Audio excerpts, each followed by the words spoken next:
नमस्कार दोस्तों, मैथ के इस ऑनलाइन प्लेटफॉर्म पर एक बार फिर आप सबका स्वागत है। जैसा कि हमने पिछले पार्ट में क्लास 12 से एक्सरसाइज 7 को कंप्लीट किया था, आज हम नेक्स्ट एक्सरसाइज लेते हैं, एक्सरसाइज 9, जिसका नाम है समाकलन। ये क्लास 12 के लिए इंपॉर्टेंट चैप्टर रहता है। हमने कुछ अवकलज को लेकर फॉर्मूले पढ़े थे, जस्ट उसके अपोजिट जो है समाकलन के फॉर्मूले होते हैं, उसी से रिलेटेड हम फॉर्मूले पढ़ते हैं। फर्स्ट फॉर्मूला हमारा था कि अगर हम किसी x की power n+1 divide by n+1 का अवकलन करें तो हमारे पास जो रिजल्ट प्राप्त होता है वो होता है x की पावर n के रूप में प्राप्त होता है। वैसे ही अगर हमें यह कहा जाए कि x की पावर n का अगर हमें समाकलन करना हो x की पावर n का, तो हमारे पास जो रिजल्ट जस्ट इसका अपोजिट बन जाएगा, x की power n+1 divide by n+1 के रूप में प्राप्त होता है। उसी प्रकार हमारे पास जो दूसरा फॉर्मूला था वो था e log of x का अगर अवकलन करते हैं तो हमारे पास फाइंड आउट हुआ था 1/x, और इसका अपोजिट बन जाएगा 1/x का अगर हम समाकलन करते हैं तो इसका बन जाएगा e log of x। ये हमारे पास बन जाएगा समाकलन x, इनके पीछे प्लस c के रूप में लिखा जाएगा। ये कांस्टेंट अचर राशि है जो प्लस c हमें शो करवाना है। यही हमारे पास e की पावर x का अगर अवकलन करते हैं तो हमें प्राप्त हुआ था e की पावर x के रूप में प्राप्त हुआ था। अगर हम इसका समाकलन करते हैं तो वापस इसका समाकलन हो जाएगा x के सापेक्ष e की पावर x प्लस का c के रूप में फाइंड आउट होगा। नेक्स्ट वन जो हमारे पास फॉर्मूला है, यदि हम a की power x divide by e log of a का अवकलन करते हैं तो हमारे पास जो इसका अवकलन फाइंड आउट हुआ था a की पावर x के रूप में प्राप्त हुआ था। और अगर हम इसका समाकलन करते हैं a की पावर x के रूप में, इसका x के सापेक्ष समाकलन करते हैं तो हमारे पास जो रिजल्ट फाइंड आउट होता है a की power x e log of a के रूप में प्राप्त होगा, प्लस का c कांस्टेंट राशि में से। नेक्स्ट वन इसका फिफ्थ फॉर्मूला था, अगर हम किसी माइनस cos x का अवकलन करते हैं तो हमारे पास जो रिजल्ट प्राप्त हो रहा था वो sin x का प्राप्त हो रहा था। इसी प्रकार अगर हम इस sin x का समाकलन करते हैं तो sin x का समाकलन जो प्राप्त होगा वो प्राप्त होगा -cos x प्लस का c के रूप में प्राप्त होगा। नेक्स्ट अगर हम sin x का अवकलन करते हैं तो हमारे पास cos x आता था, और इसी प्रकार अगर हम cos x का समाकलन करेंगे जस्ट अपोजिट बन जाएगा, sin x प्लस c के रूप में लिखा जाएगा। नेक्स्ट जो फॉर्मूला बनता है इसका, अगर हम tan x का अगर समाकलन अवकलन करें तो tan x का अवकलन हमारे पास फाइंड आउट हुआ था sec²x, और इसी प्रकार हम sec²x का अगर समाकलन करें तो हमारे पास आएगा tan x प्लस का c। कहने का मतलब यह है कि अगर हमें अवकलन के फॉर्मूले याद है तो जस्ट इसके अपोजिट बनाकर हम समाकलन के जो है फॉर्मूले भी सीखा जा सकता है। जो हमारे पास जो नेक्स्ट अगर -cot x का अगर अवकलन करते हैं तो इसका रिजल्ट जो था वो cosec²x के रूप में प्राप्त हुआ था। अगर इसी प्रकार हम cosec² का समाकलन करते हैं x के सापेक्ष तो हमारे पास आ जाएगा cot x जो है इसका समाकलन मिल जाएगा और प्लस c के रूप में लिखा जाएगा। नेक्स्ट हमारे पास था sec x का अवकलन करना सीखा था हमने। sec x का अवकलन सब जानते हैं sec x tan x होता है, और अगर हमें sec x tan x का समाकलन करना हो, sec x tan x का समाकलन करना हो तो हमारे पास रिजल्ट आएगा sec x प्लस का c के रूप में लिखा जाएगा। इसी प्रकार अगर -cos x का अगर हम अवकलन करते हैं तो उसका रिजल्ट आया था cos x cot x, और अगर हम cos x cot x का x के सापेक्ष अगर समाकलन करें तो हमारे पास जो रिजल्ट फाउंड आउट होगा वो होगा cos x प्लस c के रूप में प्राप्त होगा। ये जस्ट जिसके हमको -cos x का अगर हमने लिखा है cos x cot x, और cos x cot x का हमने समाकलन किया तो हमें प्राप्त हुआ cos x नेगेटिव में। तो जस्ट अपोजिट बनने वाले हैं। वैसे ही हमने इनवर्स वाले फॉर्मूले भी सीखे थे 7th चैप्टर में। तो माइनस sin इनवर्स x का अगर अवकलन करना है तो हमारे पास ये प्राप्त हुआ था 1/√1 + x², और इसी प्रकार अगर हम इसका समाकलन करते हैं 1/√1 + x² तो इसका x के सापेक्ष समाकलन करेंगे तो हमारे पास रिजल्ट आएगा sin इनवर्स x प्लस का c के रूप में प्राप्त होता है। ठीक cos इनवर्स x का अवकलन किया था तो हमारे पास नेगेटिव रूप में आया था। उसी प्रकार अगर हम -1/√1 + x² का अगर समाकलन करते हैं तो हमारे पास आ जाएगा cos इनवर्स x प्लस का c अचर राशि प्राप्त होगी। Next one tan inverse x का हमने अवकलन किया था तो tan इनवर्स x का अवकलन आया था 1/1 प्लस एक्स स्क्वायर, और उसी प्रकार हम 1/1 प्लस एक्स स्क्वायर का अगर समाकलन करते हैं तो हमारे पास प्राप्त होगा tan inverse x plus c के रूप में प्राप्त होगा। लास्ट फॉर्मूला जो बनता है वो बनता है कोट इनवर्स x का अगर हम अवकलन करते हैं तो नेगेटिव के रूप में -1/1 प्लस एक्स स्क्वायर, उसी प्रकार -1/1 प्लस एक्स स्क्वायर का अगर समाकलन करेंगे तो ये बन जाएगा cot inverse x plus c के रूप में बन जाएगा। तो हमने अवकलन और समाकलन के दोनों फॉर्मूले साथ में इसलिए लिखे और इसलिए हमने प्रैक्टिस की ताकि हमें अवकलन और समाकलन में दोनों के बीच का डिफरेंस भी पता चले और फॉर्मूले याद करने में भी आसानी रहे। राइट, इससे रिलेटेड हम कुछ फॉर्मूले और पढ़ते हैं। इसका 15 नंबर जो अवकलज हमारा जो फॉर्मूला था वो सेक इनवर्स x का अगर अवकलन करते हैं तो हमारे पास प्राप्त हुआ था 1/x root x square plus 1 जो है प्राप्त हुआ था। अगर इसी का ही हम समाकलन करें तो हमारे पास ये क्वेश्चन में आ जाए 1/x root x square plus 1 का जो है x के सापेक्ष समाकलन कीजिए तो हमारा जो रिजल्ट बनेगा वो बनेगा सेक इनवर्स x प्लस 1 के रूप में लिखा जाएगा। नेक्स्ट जो हमारा अवकलन था वो कोसेक इनवर्स x का था, उसमें हमारे पास आया था -1/x root x square plus 1, और इसी प्रकार अगर negative 1/x root x square plus 1 का x के सापेक्ष अगर समाकलन करें तो हमारा जो समाकलन प्राप्त होगा वो कोसेक इनवर्स x प्लस के c के रूप में प्राप्त होगा।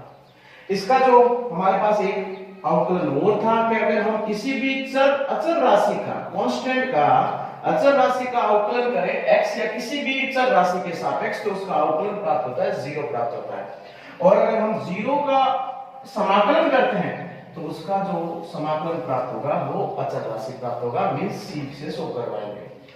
लास्ट x का x के सापेक्ष या y का y के सापेक्ष अगर हम किसी चर का उसी चर के सापेक्ष अवकलन करते हैं तो हमारे पास जो रिजल्ट प्राप्त हुआ था वो 1 प्राप्त हुआ था।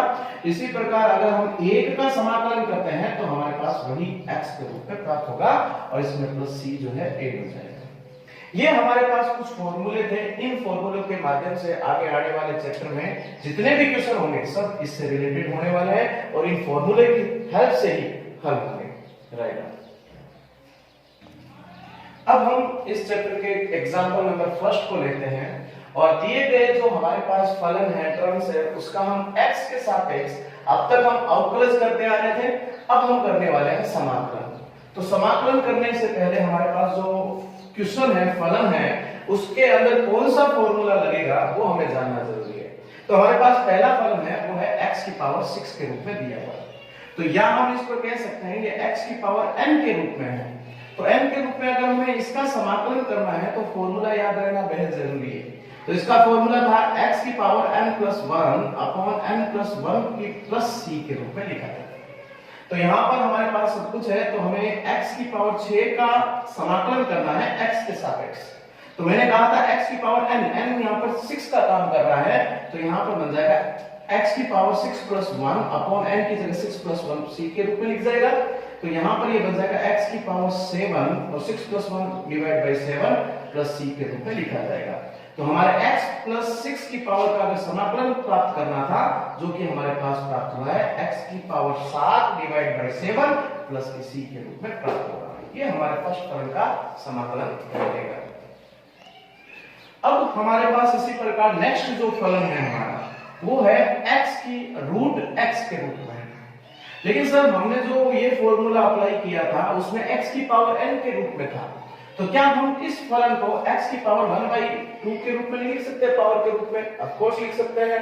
तो ये हमारे पास वापस फॉर्मूला बन जाएगा x की पावर n के सापेक्ष अवकलन करते हैं, समाकलन करते हैं, तो हमें जानते हैं कि x की power n plus 1 divide by n plus 1 c के रूप में बन जाएगा। और यहाँ पर n जो है हमारा 1/2 के रूप में काम करेगा, तो यहाँ पर हमारे पास बन जाएगा x की power 1/2 plus 1 divide by 1/2 plus 1 plus c के रूप में बन जाएगा। इसको हम हल करते हैं तो हमारे पास x की पावर 3/2 डिवाइड बाई 3/2 के रूप में लिखा जाएगा प्लस c, ये हमें लिखना है। तो इसको हम लास्ट स्टेप में लिखेंगे 2/3 x की पावर 3/2 प्लस c के रूप में लिखा जाएगा। ये हमारे पास x की पावर 1/2 का समाकलन रहेगा। राइट, अब हमारे पास जो थर्ड फलन है, थर्ड जो टर्म्स दे रखी है वो दे रखी है x square plus 1 divide by x की पावर 4 के रूप में दे रखा है। अगर हमें इसका अवकलन करना होता तो हम u अपॉन v वाला मेथड लगाते हैं, लेकिन अब हमें यहाँ पे समाकलन करना है और अकॉर्डिंग टू फॉर्मूला सारे फॉर्मूले यूज में लेकर हल करने हैं। तो दी गई जो हमारे पास कंडीशन है उसको अगर हम लिखें तो हमें पता है x square plus 1 divide by x की पावर 4 dx, इसका समाकलन करना है। लेकिन सर हमारे अगर फॉर्मूला अगर देखा जाए तो इस फॉर्मूले के रूप में नहीं बन पा रहा है, तो इस फॉर्मूले में बनाने के लिए अगर हम इसको फलन को थोड़ा सा और मॉडिफाई करें, x स्क्वायर अपॉन x की पावर 4 का अवकलन प्लस 1 अपॉन x की पावर 4 बाई dx, इसको हल करेंगे तो हमारे पास ये कैंसिल आउट हो जाएगा, तो ये बन जाएगा 1 अपॉन x स्क्वायर dx और ये बन जाएगा 1 अपॉन x की पावर 4 dx। इसको हम और लिखें ऊपर, अगर इसको पावर के रूप में लिखा जाए तो नेगेटिव बन जाएगा और प्लस ये बन जाएगा x की पावर -4। हमें जानते हैं कि अगर डिवाइड वाला फंक्शन ऊपर लेके आए तो पावर जो है वो पॉजिटिव से नेगेटिव की ओर बन जाती है। तो अब ये हमारे पास x की पावर n के रूप में दिख रहा है, सो हो रहा है। तो हम यहाँ पर वापस वही फॉर्मूला लगा सकते हैं x की पावर n वाला। x की पावर n के रूप में अगर हम समाकलन करते हैं तो हमारे पास प्राप्त होगा x की power n plus 1 divide by n plus 1 plus c के रूप में प्राप्त होगा। अगर हम इसी फॉर्मूले के साथ इन दोनों फलन को हल करते हैं तो हमारे पास बनने वाला है x की power -2 plus 1 divide by -2 plus 1 और यहाँ पे बन जाएगा प्लस x की power -4 plus 1 divide by -4 plus 1 plus c के रूप में लिखा जाएगा। इसको हम सिंपलीफाई करें, सरल करें तो हमारे पास बन जाएगा x की पावर -1 अपॉन -1, ये बन जाएगा प्लस x की power -3 divide by -3 plus c के रूप में बन जाएगा। जैसा कि मैंने अभी बताया कि जब हम किसी फलन की को ऊपर लेके जाते हैं तो पावर पॉजिटिव की नेगेटिव बन जाती है, उसी प्रकार जब हम पावर को मल्टीप्लाई फंक्शन से डिवाइड वाले फंक्शन में लाते हैं तो हमारी जो पावर है वो पॉजिटिव बन जाएगी, ये बन जाएगी x की पावर +1 और ये बन जाएगा -3 1 अपॉन 3x की पावर 3 प्लस c के रूप में बन जाएगी। ये हमारे थर्ड क्वेश्चन का समाकलन रहेगा राइट आंसर। अब हम चलते हैं हमारे फोर्थ नंबर क्वेश्चन की तरफ। ये दे रखा है 1 अपॉन रूट x दे रखा है, तो इसको अगर हम हल करें, ध्यान से देखिएगा इसकी कैलकुलेशन भी, तो हमारे पास जो फलन दे रखा है वो दे रखा है fourth number question 1 upon root x के रूप में दे रखा है। हम जानते हैं कि सर हमारे पास जो हम x की पावर n के रूप में फॉर्मूला अप्लाई कर रहे हैं इसमें अप्लाई नहीं होगा। क्या हम इस फंक्शन को ऐसे नहीं लिख सकते x की पावर हाफ और इसको हम पॉजिटिव हम ऊपर लेके जाते हैं तो हमारे पास बन जाएगा x की पावर -1/2 और इसका अगर ये x की पावर n के रूप में शो हो रहा है, इसका अगर हम समाकलन करें x के सापेक्ष तो हमारे पास बन जाएगा x की पावर n की जगह half plus 1 divide by n plus 1 means half plus 1 plus c के रूप में लिखा जाएगा। इसको हम सिंपलीफाई करें, x की पावर -हाफ प्लस 1 करते हैं तो ये बन जाएगा x की पावर 1/2 और नीचे भी बन जाएगा 1/2 प्लस c के रूप में बन जाएगा। अगर हम इसको हल करें तो ये जो बन जाएगा 2x की पावर हाफ प्लस c और लास्ट स्टेप इसको हल करेंगे तो ये बन जाएगा 2x की पावर हाफ का मीन हो गया रूट x प्लस के c के रूप में लिखा जा सकता है। ये क्वेश्चन नंबर 4 का जो है समाकलन रहेगा राइट आंसर।